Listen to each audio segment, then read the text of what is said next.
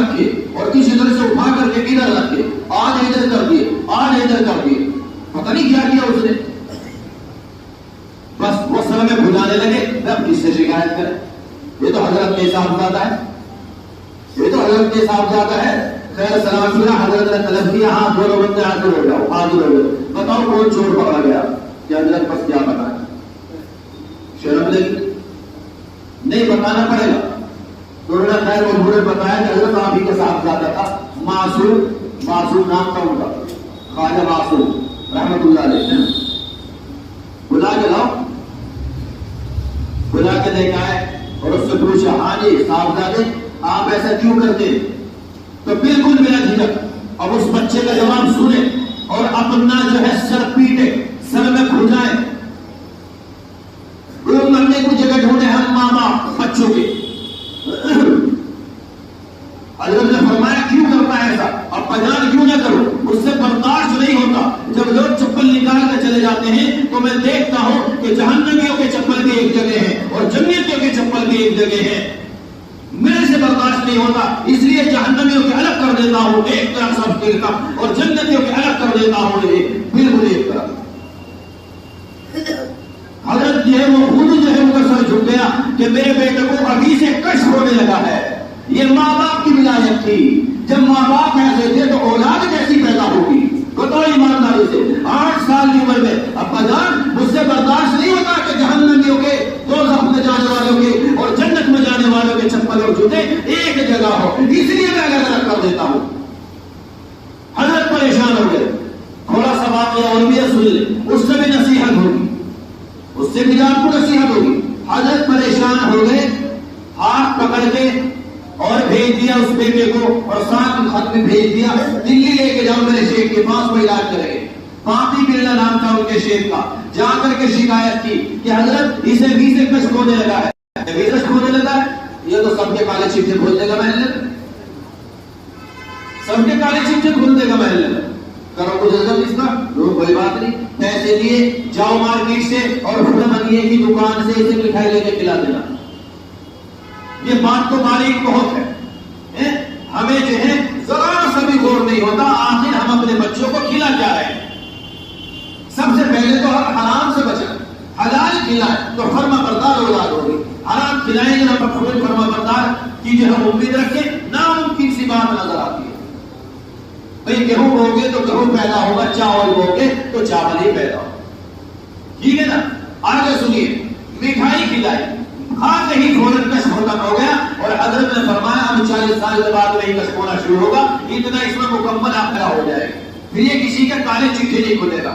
بازاروں کی کس قدر چیز کھلاتے ہیں ہم اور کتنا ہم خود کھاتے ہیں. ایمانداری سے بتاؤ کہ دیکھو کشف تم حاصل نہیں کر سکتے کتنی بھی ناکر کر لو، کشف کوئی معمولی چیز نہیں. انگریزی میں تھرڈ آئی بولتے ہیں، ہندی میں اسے تیسری آنکھ بولتے ہیں، کنڈلی شکتی بولتے ہیں اسے، اور ہمارے مذہب کے اندر روح کا بیدار ہونا اور روشن زمین بولتے ہیں. سمجھ گئے؟ یہ بات آتی پوری ہوگی. اب سنیں میرے محترم بزرگوں دوستوں، سال بھر ہے نا، یہ ایک دن ایسا آتا ہے، میں بول بات نہیں کرتا، کھلی بات، آپ مجھے جانتے ہیں میں آپ کو جانتا ہوں. جیسے آپ کے امام صاحب ہیں، ہمارے لیے بھی جو ہے اتنے ہی قابل صدر احترام ہے. ہمارے بھی، میں بھی نماز پڑھتا ہوں ان کے پیچھے، امام صاحب ہیں ہمارے، بہت دن صاحب ہیں. ٹھیک ہے نا؟ یہ جو ہے سال بھر میں ایک دن آتا ہے. لیکن ایک بات آپ اللہ سن لیں، ہم اللہ کے راستے سے پیسہ اگر بچائیں گے یا جان بوجھ کا معنی بنائیں گے، نامعلوم کہاں ریڈ مول میں خرچ ہوگا جو فضول خرچی میں شامل ہے، زبان کے ذائقے میں خرچ ہوگا، عین میں خرچ ہوگا، سگریٹوں میں خرچ ہوگا، کئی دوسرے حرام کاموں میں خرچ ہوگا. سمجھ گئے؟ لیکن آپ حضرات نہیں جانتے کہ یہ ہمارا حلال پیسہ ہے یا حرام پیسہ ہے، کیسے خرچ ہوتا ہے. میں مصرف سمجھاتا ہوں کہ انسان کس جگہ خرچ کرنے کی کوشش کرے. امام مالک رحمت اللہ علیہ یہ صحابہ کے دور کے جو ہیں عالم ہیں، صحابہ سے ہی کسی کا جتنی پرانی بات ہے. حضرت فرمایا کرتے تھے مجھے معلوم ہو جاتا ہے میرا پیسہ حلال کا ہے یا حرام کا. لوگوں نے اشکال کیا کیسے معلوم ہو جاتا ہے؟ کہ میں دیکھتا ہوں میرا پیسہ کہاں خرچ ہو رہا ہے. اگر اچھی جگہ خرچ ہو رہا ہے، ثواب مل رہا ہے مجھے، تو میں سمجھ لیتا ہوں میرا حلال کا ہے. اور اگر ایسی جگہ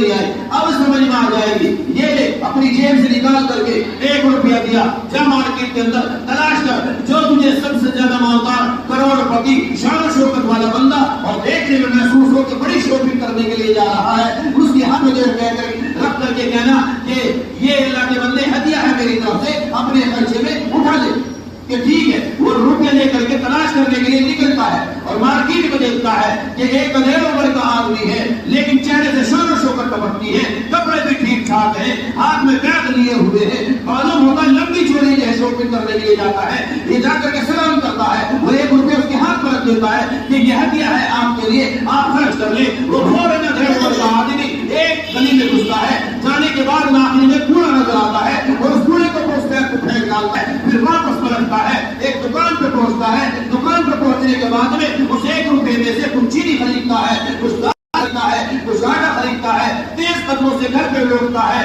اور جا کر کے فوراً حوالے کر دیتا ہے، لو اللہ نے آج یہ حلال روزی تمہیں دی ہے، اس سے زیادہ کچھ نہیں ہے۔ بچے جو مر رہے ہیں، جو سسک رہے ہیں، 72 گھنٹے ہو گئے ہیں، کسی کے پیٹ میں بھی چھوٹا ہو یا بڑا کوئی بچہ اس کے پیٹ میں ایک والا بھی نہیں گیا ہے۔ اے اللہ کی بندی، اپنی بیوی کو مخاطب کر کے یہ اللہ نے حلال روزی دی ہے، لے استعمال کر۔ اتنا ہی دروازے پہ دستک ہوتی ہے، وہی بندہ جو 1 روپیہ دیتا ہے وہ بلاتا ہے اور بلانے کے بعد میں سلام کے بعد مرض کرتا ہے، میں معلوم کرنا چاہتا ہوں اللہ کے بندے کہ آپ نے وہ پہلے وہاں کیوں پھینکا اور آپ کون ہیں؟ وہ کہتا ہے کہ اللہ کے بندے میں سید خاندان سے ہوں، میرے لیے زکات بھی حرام ہے، میرے لیے صدقہ بھی حرام ہے، میرے لیے حق پھیلانا بھی حرام ہے، میرے لیے تمام سرسری حرام ہے۔ اس لیے میں جب دیکھا میں نے کہ میرا بچہ ادھر کاٹ رہا ہے، بار بار کروٹے بدل رہا ہے، اپنی امی سے ایک بھیک مانگ رہا ہے اور یہ لڑکے کو اس بچے کی زبان کے باہر پڑی ہوئی ہے، صرف خوف کی وجہ سے مجھ سے نہ دیکھے گئے یہ بچے، اور مجھے معلوم تھا کہ پوری کے اوپر مردہ پکڑی پڑی ہوئی ہے، میں اس کی ایک ران کاٹ کر کے لے آیا تھا، اس لیے کہ اتنی پریشان عالم میں حرام بھی حلال ہو جایا کرتا ہے۔ اس قرآن کے آیت کی روشنی میں تو اس کے تھیلے کے اندر وہ سڑی ہوئی اور پٹی ہوئی مردہ بکری کی ران تھی، لیکن جب تم نے مجھے 1 روپیہ دیا تو وہ میرے لیے حرام ہو گئی، میں نے اس تھیلے کو پھینکا اور اب میں تھوڑا سا سامان جو ہے 1 روپیہ دینے کی وجہ سے لے کر کے اپنے گھر میں آیا ہوں، اب میرے بچے مرے گی نہیں، جان بچ جائے گی۔ اور صرف پکڑ کر خدا کا ہوا چل دیا اور جا کر کے عرض کیا۔ امام مالک رحمۃ اللہ علیہ فرماتے ہیں، بتا کہاں خرچ ہوا؟ آنسو آ گئے اس بندے کے، رونے لگا، اتنا حرام ایسا ہے، اور سمجھ کے کیا کیا ہے میں نے؟ اچھا اپنی جیب سے روپیہ نکال، وہ نکالتا ہے، لیجیے حضرت کیا کہ جاؤ اور جو سب سے زیادہ محتاج اور فقیر ضرورت مند تمہیں جو معلوم ہو اس کے ہاتھ پر رکھ دینا۔ دیکھنا بھی کیا حشر ہوتا ہے اس روپے کا۔ یہ جاتا ہے مارکیٹ میں، دیکھتا ہے ایک ٹانگ بھی نہیں ہے، لنگڑا ہے، ہاتھ پیر بیکار ہے، کپڑے پھٹے پرانے ہیں، چہرے کے اوپر دھول مٹی ہے، معلوم ہوتا ہے کہ اس پورے مدینے کے اندر شہر میں جو ہے کوئی بھی اس سے زیادہ غریب نہیں ہے۔ وہ جاتا ہے، لے یہ تیرے لیے ہدیہ ہے، 1 روپیہ اپنے خرچے میں اٹھا لے اسے۔ وہ فوراً ہی ایک دکان کے اوپر جاتا ہے، کچھ پیسوں کی چرس خریدتا ہے، اس کے بعد باقی پیسے لے کر کے ایک تنگ دار اور باریک گلی کے اندر گھستا ہے اور ایک خواہش رنڈی کے گھر میں جا کر کے ضرور گھستا ہے اور وہاں جا کر کے جب منہ کالا کر کے باہر آتا ہے، وہ روتا ہوا جو حضرت ہوتا ہے اور حضرت سے جا کر عرض کرتا ہے کہ حضرت والا آپ کی بات بالکل سچی ہے اور حقیقت میں مانتا ہوں میرا وہ روپیہ شک والا تھا، مکمل حلال کا نہیں تھا۔ واقعی آپ کو پتہ لگ جاتا ہے۔ تو محترم بزرگوں، دوستوں، آج جو ہے موقع ہے اور امام صاحب کی جو ہے خدمت کا موقع ہے اور سال بھر میں 1 مرتبہ آتا ہے، کہاں لگانا چاہیں گے آپ پیسہ؟ یہ تو گارنٹی ہے اب الحمدللہ اللہ کے فضل و کرم سے۔ اور پھر دوسرے میں ایک بات سمجھا دو، سارا قرآن و حدیث پڑھ لیجیے۔ قرآن کی آیت کی تعداد 6666 ہے،